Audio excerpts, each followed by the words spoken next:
Hello there, I'm Vine and today I have for you an endgame Starlit Citadel build. It was supposed to be the best build, but I realized that Citadel Origin is perfectly balanced and lacks typical rush mechanics. So I'll focus on the long play strategy that all people and Xenos playing this Origin should know. But before we start, this is a request build. If you wanna check out the request list or add some more suggestions to it, you can join channel's Discord server.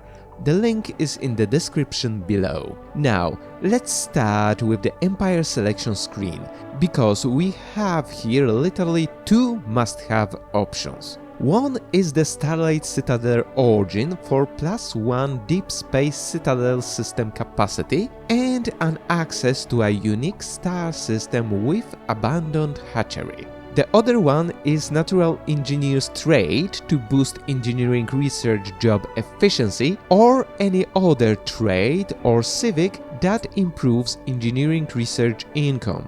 Very important for rushing ships, star bases and habitat tech. That's all.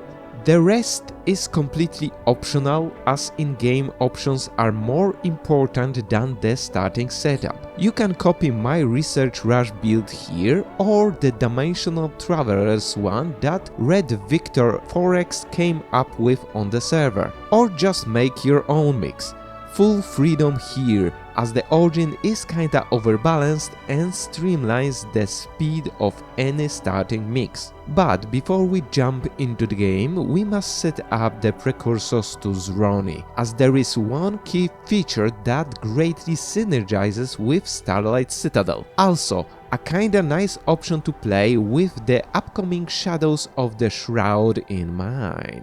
Now we can jump into the game and look at the options there, starting with our biological invaders. First attack is set up to fail by default on any difficulty, so just watch midships get shredded and research debris at once, as this is a developer way of handing us weapons to deal with the aggressors. Yeah, we are set up to win this Origin by default. You see, enemy ships mostly use energy weapons and are only armored, so we can easily counter them by designing our corvettes with plasma plus lasers for offense and shield plus artillery combat computers for defense. Also, remember to change the design of the Citadel from the default one to something with energy weapons plus shield mix. It still will be vulnerable to maulers, but with lasers it will kill them quicker than they can damage it. With this, we can tank the attacks until we get to destroyers and build a strike force to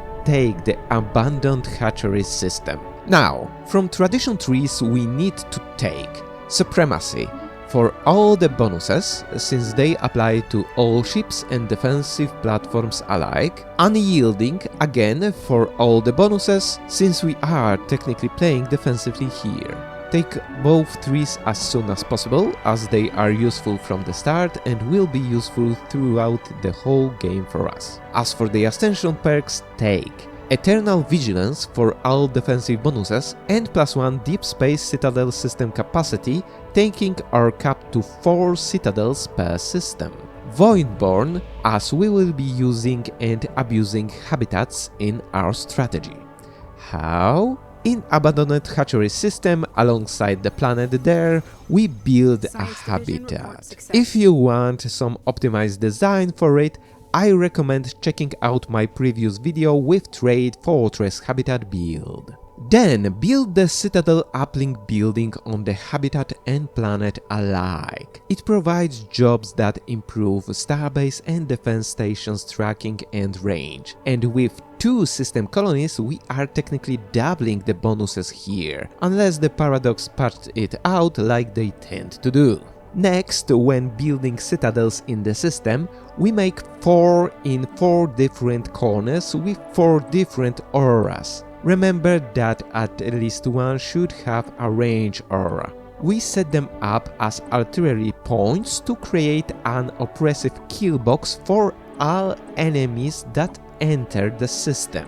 But the key for the strategy is in the starbase, that will be next to any opponent entering the system. Fill it with ancient ramparts for plus 15% starbase hull points and plus 5% defense platform damage each, and build here ancient shield overcharger for plus 33% starbase and defense platforms shield hit points and hardening, communications jammer for minus 20% enemy sublight speed in the system, defense grid supercomputer for plus 8 defense platform cap. And finally, as the cherry on top, if we get and complete the Zroni event chain, we build the Zroni Stormcaster that reduces sublight speed in system by additional 50%, essentially locking opponents in place with minus 70% speed penalty and completely nullify their armor. Yes,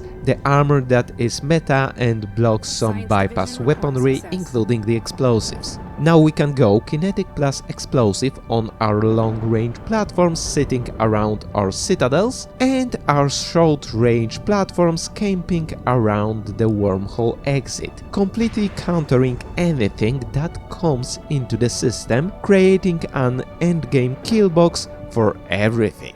Now, time for evaluation. In multiplayer, it's hard.